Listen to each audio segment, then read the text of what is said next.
Hi, I'm Oliver Johnson, the Chief Executive of Point Topic, the Broadband Analysts. I'm here today to talk to you briefly about the impact of bandwidth on businesses. A couple of years ago, we were working on a project for the European Commission, trying to reach the really hard-to-reach areas of Europe with more bandwidth and more broadband.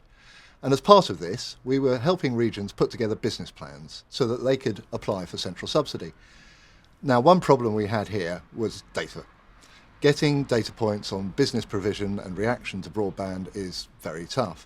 And this is where Adroit Economics stepped up, and we helped them in a minor way put together a survey which got promulgated throughout Cyprus, very helpfully.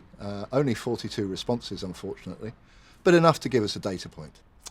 Now, we then took this project to London, and we actually, with the help of the GLA and Manchester University, conducted a survey across about 1,100 BDUK voucher recipients. So overall, some of the highlights, over £500 million was added to the GVA of London, but just through this voucher scheme. Significant return.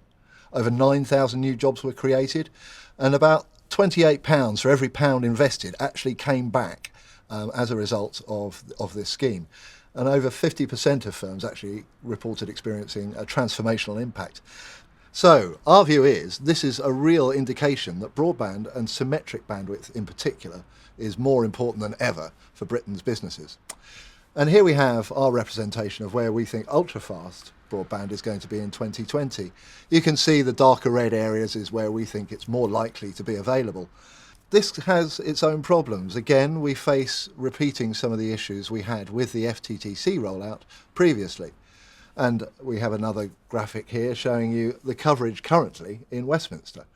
And the dark blue areas are where the lower bandwidths are. This is where there's very high concentrations of businesses, less residential ROI available, so commercially less attractive for mass deployments.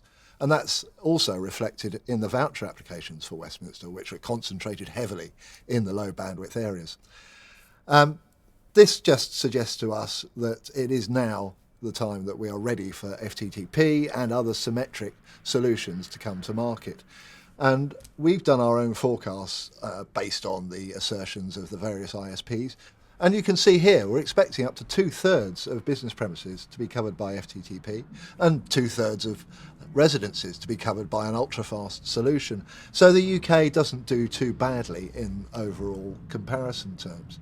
But the faster we can get there and the better we can target our deployments, the more we're going to benefit.